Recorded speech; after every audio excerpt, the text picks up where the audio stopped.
On the news tonight, Governor Sharif Oborevwori expresses concern over growing pattern of youth who shun formal education. Newly inaugurated state chairman of Pentecostal Fellowship of Nigeria and other members called upon to build on existing legacy of PFN. Federal government announces readiness to begin payment of new minimum wage to civil servants. And abroad, Tunisia Parliament today votes on major amendment to electoral law 9 days to presidential election. Those were the headlines, and now the details. The state governor, Right Honorable Sharif Oborevwori, has expressed concern over the growing pattern of some youths who tend to shun formal education due to the negative influences of their peers. Governor Oborevwori said this during the presentation of official staff of office to Agbaegon Charles Ikechukwu as the Obi of Ubulubu, Anyocha North local government area. Perebuto report. On behalf of the government of Delta State, I hereby present you your staff of office. In the name of God the Father, God the Son, and God the Holy Spirit. The governor, represented by the state deputy governor, Sir Monde Oyeme, said some youths dropped out of school not as a result of lack of sponsorship or care, but due to the negative influences of their peers who have equally been negatively impacted by those who do not want to go to school.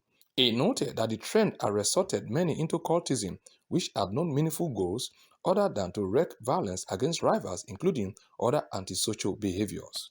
Governor Oborevwori urged the elite to help in educating the youths to imbibe discipline and hard work, which were necessary ingredients to becoming responsible members of the society to bring pride, honor, and dignity to their respective families, the state, and country at large. He emphasized the need to nip the ugly trend in the bud and called on traditional institutions to show youth the pathways to becoming responsible citizens and set good standards for them. We are concerned with the growing pattern of some youth who tend to shun formal education. Some drop out of school, not for want of sponsorship or care, but owing to negative influences of their peers, who have equally been negatively impacted by those who do not want to go to school. One other unfortunate development is the resort to cultism, which has no meaningful goal other than to wreak violence against rivals. The governor said due to the majority of youths in the state, his administration was grappling with expanding opportunities for skill acquisition, sound education, effective healthcare services, and various forms of empowerment which would help to channel youthfulness into a positive resource. He congratulated the Obi of Ubulubu, Obi Abiagom Charles Ikechukwu, on his ascension to the throne and urged him to unify his people and be open to positive contributions from all stakeholders by carrying everyone along. Governor Oborevwori appealed to the people of Ubulubu to join hands with the Obi for peace, harmony, and sustainable development, and assured the people that their request for the construction of the Obonkpa-Ubulubu road would be looked into owing to the bad state of the road. Such as Obonkpa, Ugoba, Ubulubu road. I personally passed through that road on my way here, and I actually saw for myself that it is not befitting of a community such as this.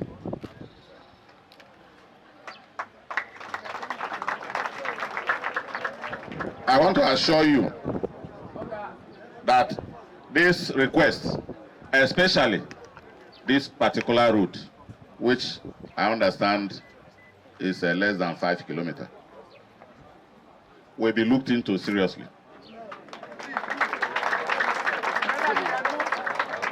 I will take your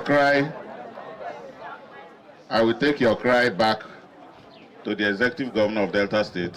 The chairman of Anyocha North Local Government Council, Honorable Basim Chinye, explained that the Ubulubu community operated a republican system of traditional government known as Okpala Buisi, based on the principle of rotation of the Ubiship stool amongst Okpala title holders in the community, irrespective of age and background. The council best urged traditional rulers to always uphold the principles of justice, fair play, and equity in the discharge of their duties to fast-track development at the grassroots. My clarion call goes to all traditional rulers, particularly our traditional rulers, for whose sake we are here together today, being custodians of the value and the norms of our society, to continue to hold the principle of justice, fair play, and fear of God in the discharge of their duties to the people. The Secretary Obi in Council, Honorable Isaac Oko, who read the community's address, commended Governor Oborowori for his respect for the traditional institution and noted that the community had always experienced peaceful successions to the throne. The community appealed for the construction of the 4 kilometers of Bonkpa, Ugboba, Ubulubu roads to link neighboring towns and villages as the people earned a living through agriculture, but the deplorable state of the roads had posed a serious challenge for them to sell their produce. I am Pere Botu reporting.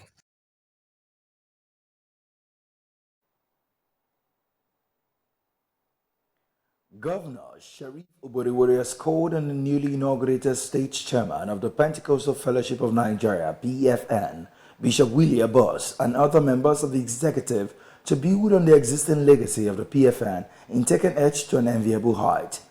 Governor Oborowori made the call during the inauguration of the new PFN Executive Delta State Chapter. Pere Botu has details.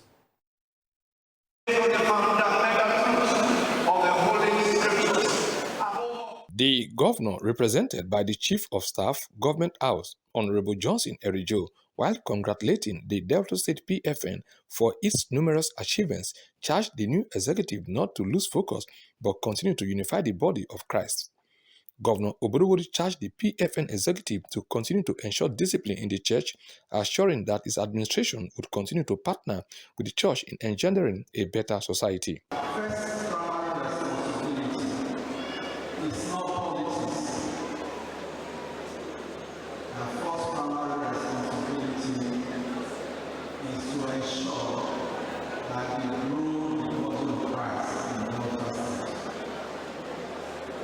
And I take that very seriously. And I salute the immediate past leadership of this great fellowship. Because they have led this fellowship for the past 8 years. And they exceeded very gloriously. The National PFN Inauguration Committee Chairman, Archbishop Joseph Ojo, who carried out the inauguration of Bishop Willie Abose and other members of the executive, admonished them to always ask questions and strive to be upright while handling the affairs of the religious body. Ask questions. Great leaders ask questions. The Bible says in that passage, Jesus asked him to prove it, for he himself knew what to do.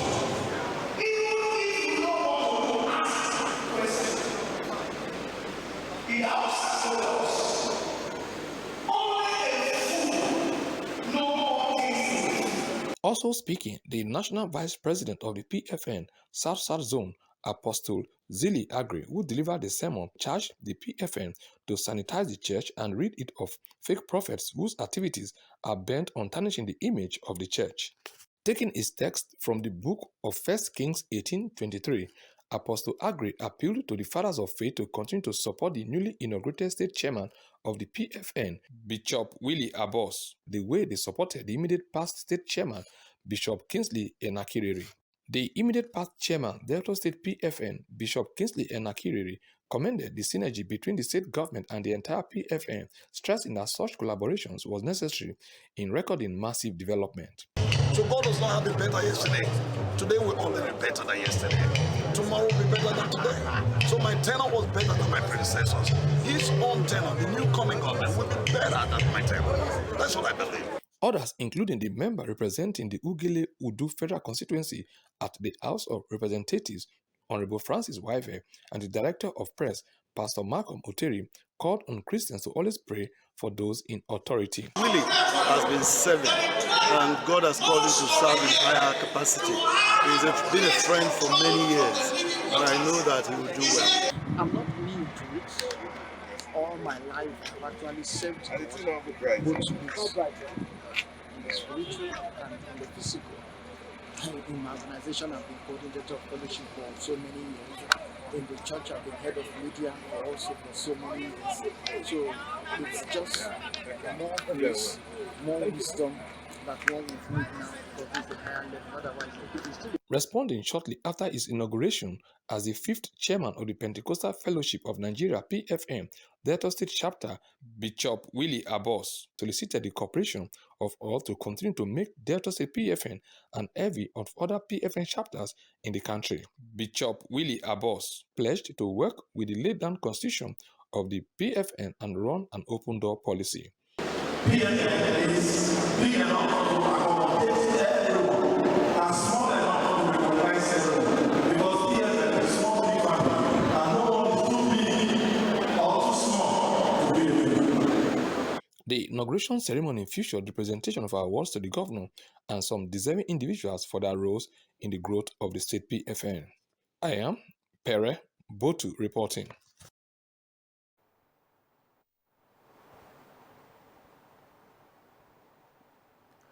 Muslims in the state have been charged to intensify prayers for the peaceful coexistence in the state.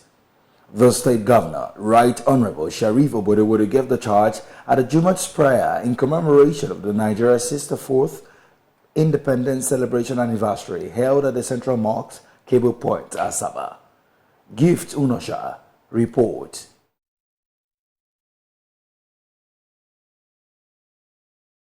Governor Oberewori said the Jumat's prayer was of great significance for the state's well-being and development for peace of the nation. He affirmed that Muslims are parts of the state and would continue to support his administration in pursuit for peace, progress, and unity in line with his more agenda. Governor Oberewori, represented by the state chairman of Muslims Pilgrims and Welfare Board, Alhaji Alwa Tuko, said the state has witnessed numerous developments under the leadership of the present administration and urged Muslims in the state to support the good policies and programs of the state government for more development and prosperity. So I'm using this opportunity to call on all Nigerians to pray for our dear country. Everybody knows we are in a hardship situation, but I believe with prayers we will overcome this situation. So my message to the people, the citizens of the country is that let them continue to live in peace with their host community. More especially, we are non-indigenous Delta State here. We have been living for decades in Delta State in peace and unity. The chief imam of the Central Mosque, Alhaji Umaru Aliyu, enjoined Muslims to emulate the good characters and the virtues of the Prophet Muhammad and imbibe the character of praying for their leaders and support for good governance, wish the country well as they celebrate the 64th independence anniversary. For this country, we are praying. May the Almighty Allah give us peace, coexistence in this country. Gifts Unosha reporting.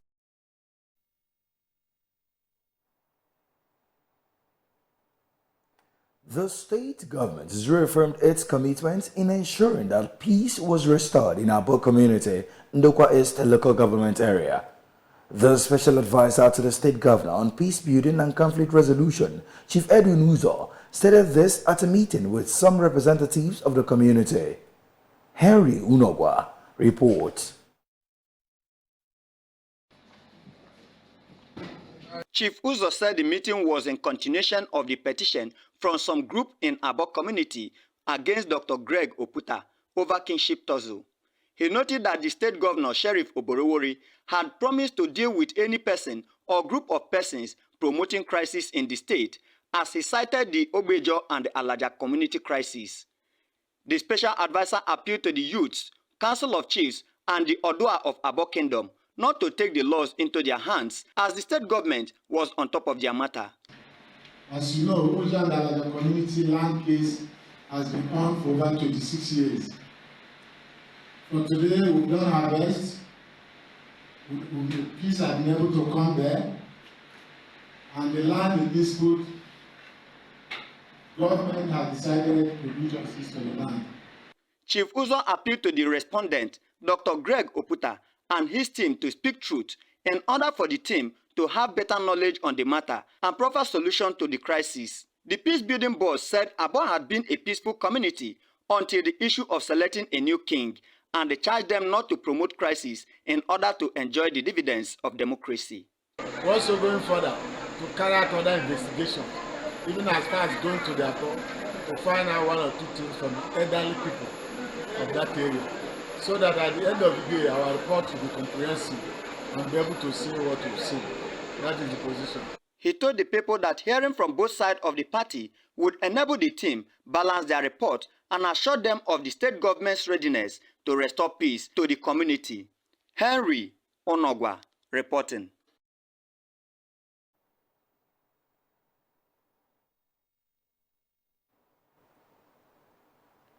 Drivers and commuters plying through the Asaba-Onitsha Expressway have continued to spend hours on a daily basis following the impassable nature of the road from Ezene Junction in Asaba to Onitsha Head Bridge.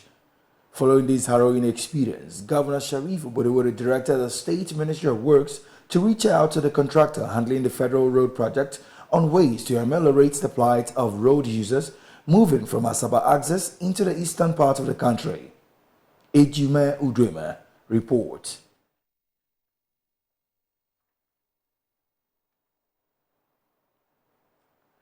A public hearing on the Delta State Child Right Amendment Bill has been scheduled for Wednesday, October 2 at 2 p.m. at the Press Center Assembly Complex, Asaba. In a statement signed by the Chairman House Committee on Housing, Women Affairs, Humanitarian Support Services and Girl Child Entrepreneurship, Honorable Bridget Anyafulu, said the House at a sitting on Thursday, September 5, referred the Delta State Domestic Staff Service Providers Registration Bill to the Committee on Housing, Women Affairs, Humanitarian Support Services, and Girl Child Entrepreneurship for further scrutiny. The committee is thereby calling for written and oral contributions from interested persons and organizations such as the Ministry of Women Affairs and Social Development, Ministry of Humanitarian Affairs, Community Support Services and Girl Child Development, Ministries of Justice, Education and Youth Development, NGOs and the public. All memoranda should be in 15 copies, enclosed in sealed envelope addressed to the chairman of the committee and marked Delta State Domestic Staff Service Provider Registration Bill. The statement adds that all memoranda should reach the committee on or before Monday.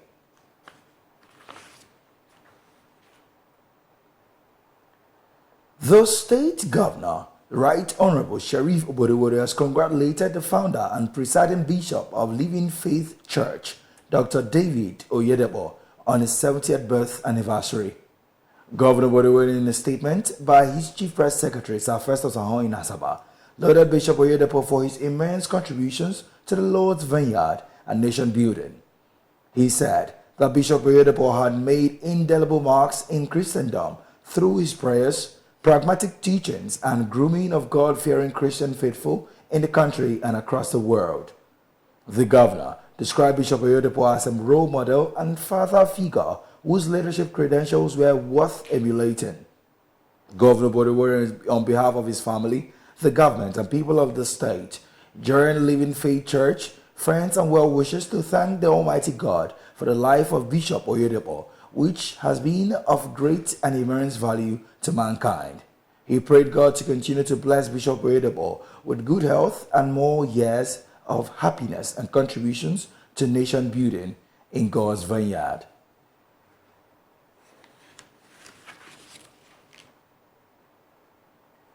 The state governor, Right Honorable Sharif Oborevwori, has congratulated Mrs. Rolly Udwan, wife of former Governor Emmanuel Udwan, on her 63rd birth anniversary. Governor Oborevwori, in a statement signed by his chief press secretary, Sir Festus Ahon, praised Mrs. Udoan for being a kind woman as well as a pillar of strength for her husband.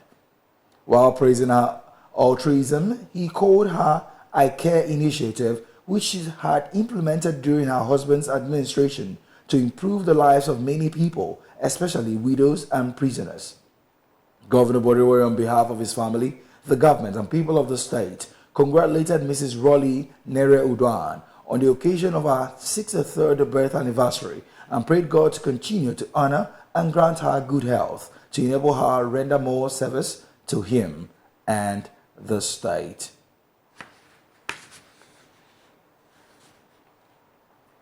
The State People's Democratic Party, PDP, has reiterated its resolve to continue to meet the expectations of Deltans through good governance and the delivery of democratic dividends.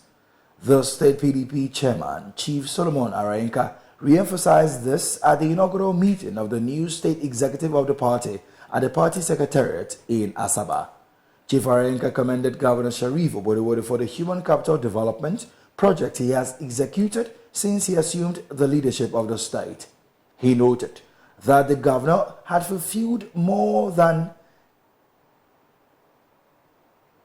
70% of his campaign promises, the area construction roads, and engaging the youth in various empowerment programs, among others, while calling on Deltans to continue to support the governor for the overall development of the state. Addressing the issue of the aggrieved members who had left the party, the PDP chairman said the party would do its best to reconcile all and chart a new course for the party in the state. He said the meeting had enabled the executive members to familiarize and set the agenda for the party.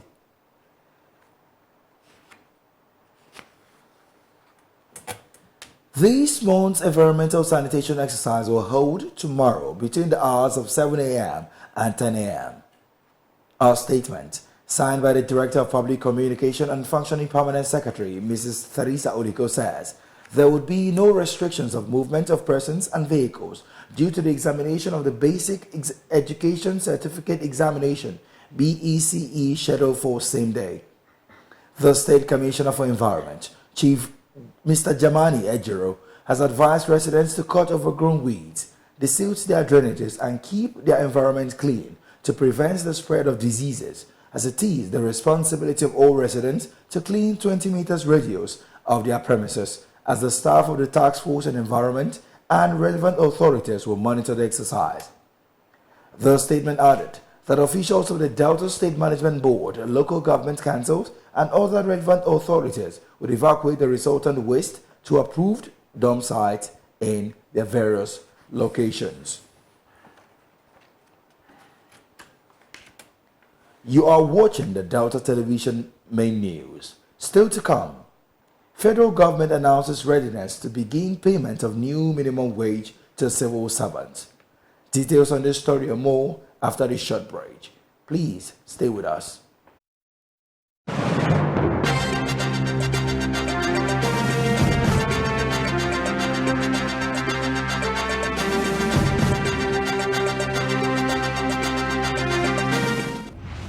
Download the Glow Cafe app today. You see here, you get everything all in one. So if you love music, you love Glow Cafe with a music catalog of over 2 million tracks. And if live radio is your thing, say no more. Just hit play and enjoy on Glow Cafe. Welcome to total control, so you can recharge or buy bundle, borrow data, and credit sharing and gifting. You've got all that too. You also get extra value with our range of value-added services on the Glow Cafe app. Watch all the action with Glow Cafe's exclusive range of video. Glow Cafe's got it all. And when it comes to gaming, we ain't playing around with Africa's gaming collection. And the best part, you get free activation bonus. So download the Glow Cafe app on Google Play or the App Store. Glow Unlimited.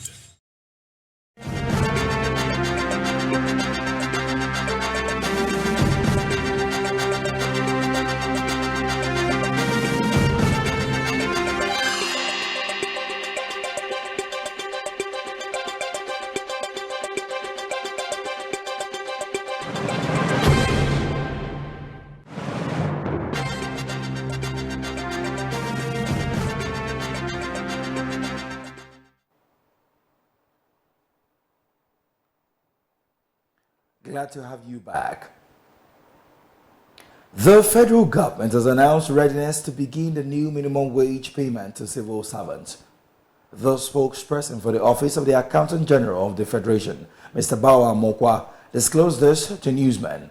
Mr. Mokwa noted that the employees under the federal government payroll can expect to receive notifications regarding the updated minimum wage salary payment from today. However, Mr. Mokwa did not clarify whether the minimum wage would be disbursed along with any outstanding arrears. President Bola Tinubu signed a new minimum wage of 70,000 naira on July 18.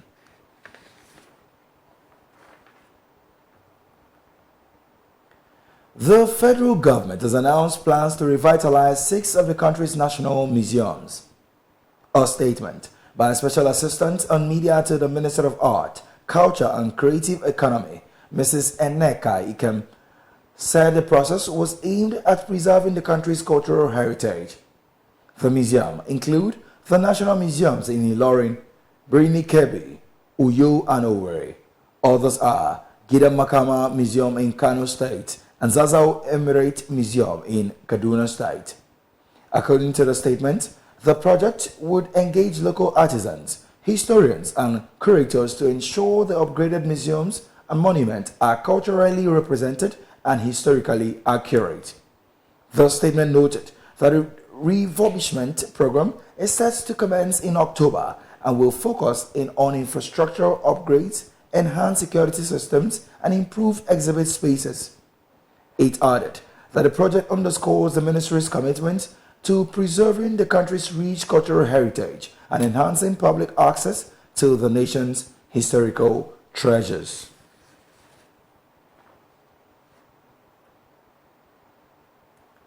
The Minister of Water Resources and Sanitation, Professor Joseph Usef, has assured completion of ongoing water projects to boost food production. Professor Usef, who gave the assurance at the Inter-Ministerial Committee's press briefing for the country's 64th independence anniversary, noted the critical role of the water sector in the federal government's agenda. He emphasized that the ministry is responsible for developing policies that ensure sustainable access to safe water, addressing a range of social, cultural, environment, and economic needs. The minister also reeled out several key achievements since his appointment, including the commissioning of the Rafin Yashin Multipurpose Dam in Niger State, the Odo Ape Dam in Kogi State, and the Lassell Earth Dam in Benue State, and among others. He also mentioned the Mangu Dam in Plateau State and the Adada Dam in Enugu State are nearing completion. Addressing the recent flooding in Meduguri, Professor Usef linked the issue to climate change and stressed the importance of rehabilitating older dams like the Adlao Dam. He also said a technical committee has been formed by President Bola Tinubu to assess dam integrity nationwide.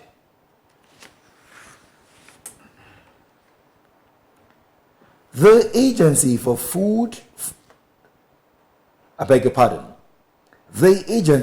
Adult and Non-Formal Education has commenced the registration of adult and youth in designated centers across the 25 local government areas of the state.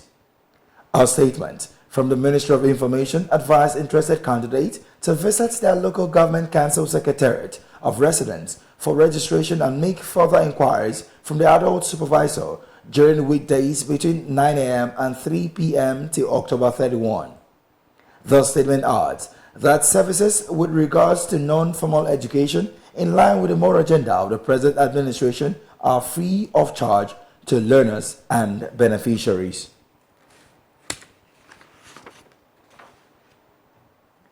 The global scene is next as we join our world news desk.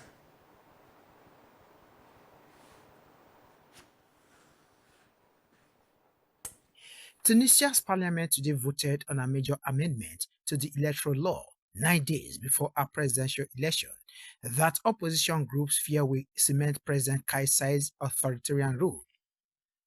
The bill strips the administrative court of its authority to adjudicate electoral disputes.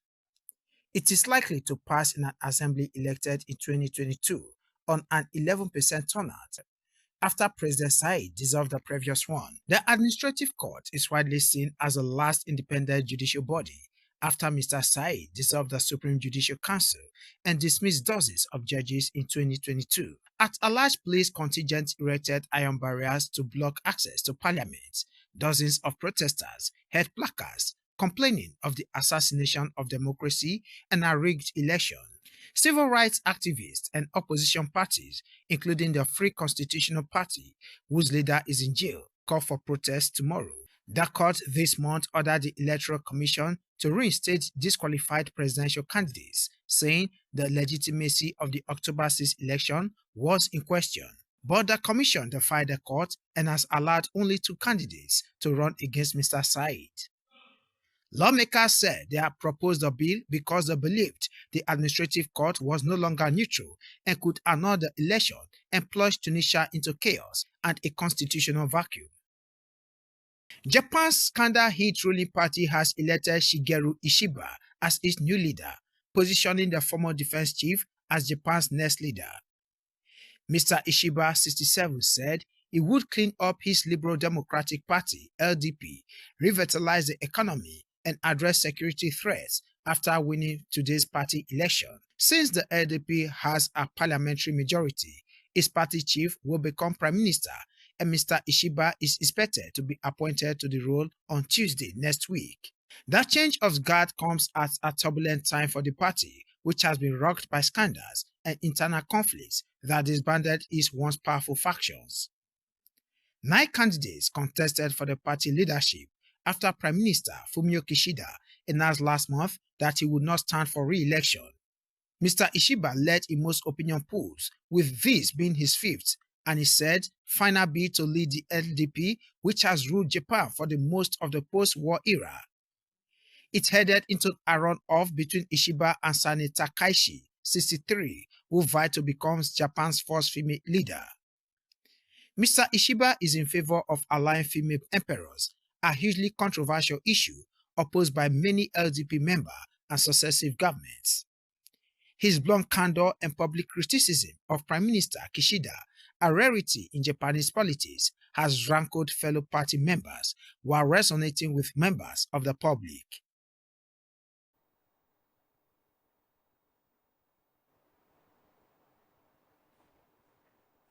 And to business. Let's join our business news desk for more happenings in the business sector. The landing cost of premium motor spirits, popularly called petrol, has dropped to 981 naira per litre, according to data released by the Major Energies Marketers Association of Nigeria yesterday. The petrol landing cost, around 1,130 naira in previous weeks, came down by over 140 naira as of September 25, 2024, occasioned by the recent drop in global crude oil prices. Crude oil price and foreign exchange rates are the major factors that determine the cost of refined petroleum products, including petrol, diesel. Brent, the global benchmark for crude, traded above an average of $80 per barrel in August 2024, that has kept fluctuating between $70 per barrel and $75 per barrel since this month. It was $71.41 per barrel yesterday, down from $73.46 per barrel, which it traded the preceding day. Commercial and merchant banks have closed 23.3 million customers' bank accounts in July 2024. This represents a 0.56 month-on-month increase when compared to 23.17 million bank accounts closed in June 2024. Analysis of data from Nigerian Interbank Settlement System (NIBSS), however, showed that from January to July, the number of closed accounts fell by 5.6% from 24.7 million in January. Further breakdown also showed that the number of active bank accounts grew by 2.4% month-on-month to 231.1 million in July, from 225.5 million in June. But the number of dormant accounts fell month-on-month by 7.6% to 18.97 million in July from 20.57 million in June. Earlier, the Central Bank of Nigeria (CBN) in its guidelines on management of dormant accounts or claim balances and other financial assets in banks and other financial institutions in Nigeria directed banks and other financial institutions to deposit unclaimed balances and funds in dormant accounts to the Apex Bank's account. CBN also issued regulatory guidelines for account owners and beneficial owners to recover their dormant account up to 10 years. The Apex Bank also disclosed that it will create a dedicated office to manage dormant accounts and unclaimed balances. Meanwhile, the managing director of the Nigeria Deposit Insurance Corporation (NDIC), Mr. Bello Hassan, yesterday disclosed that some of the insured depositors of the defunct Heritage Bank Limited were yet to be paid due to failure to provide necessary information of alternative bank accounts.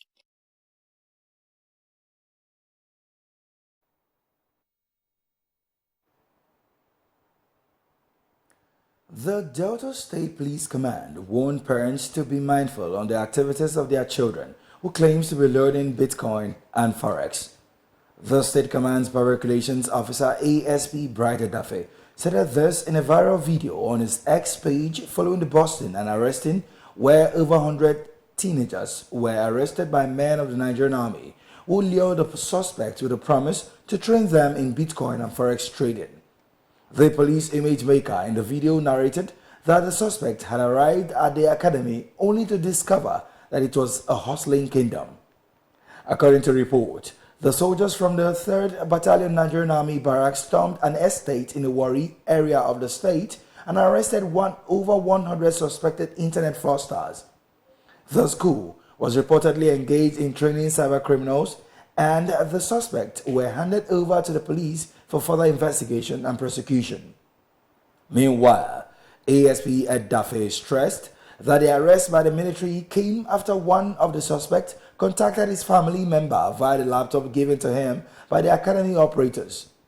The PPRO further narrated that upon informing his family about the trap he was caught in, the family contacted the military, leading to the arrest of 123 suspects, most of whom were teenagers. According to Mr. Edafe, the suspects were lured into a trap with promises of learning BTC trading and Forex, only to find themselves in Hustler's Kingdom, also known as HK, a notorious cybercrime training network. He revealed that the suspects were deceived by agents flaunting fake wealth on social media, convincing them to join the fraudulent scheme.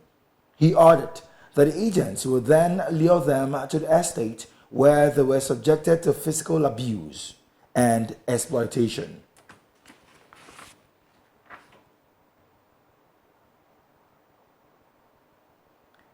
The Defense Headquarters said investigations are actively underway into allegations of banditry sponsorship in the Northwest region. The DHQ's Director of Media Operations, Major General Edward Buba, disclosed this on Thursday at a press briefing in Abuja, affirming that relevant agencies tasked with such responsibilities were diligently investigating the matter. The development comes on the heels of accusations and counter-accusations between the Minister of State for Defense and immediate past Governor of Zamfara State, Bello Matawalle, and his successor, Dauda Lawal, over banditry sponsorship. On Tuesday, Matawalle challenged Lawal to swear by the Holy Quran that he had no involvement in the sponsorship of bandits.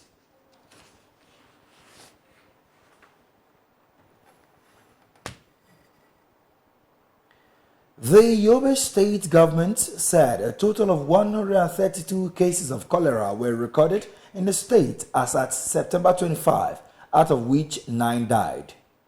The Commissioner for Health and Human Services, Dr. Mohammed Ghana, said this in Damaturu, Yobe State.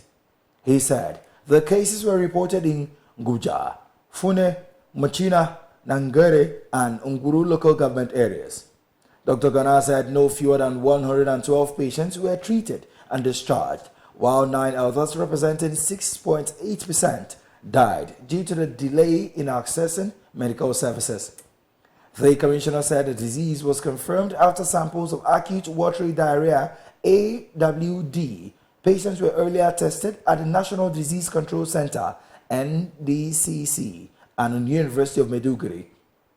Dr. Ghana appealed to all stakeholders to support the state in its bid to stem the tide of the disease.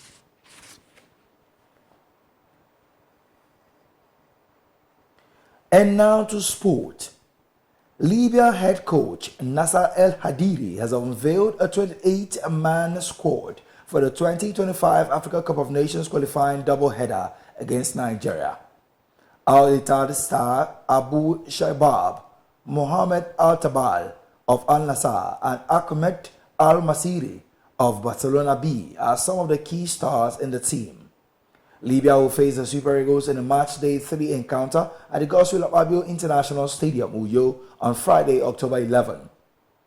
The North Africans will host the 3-time African champions in Benina 4 days later. The Mediterranean Knights are bottom of Group D with 1 point from 2 games.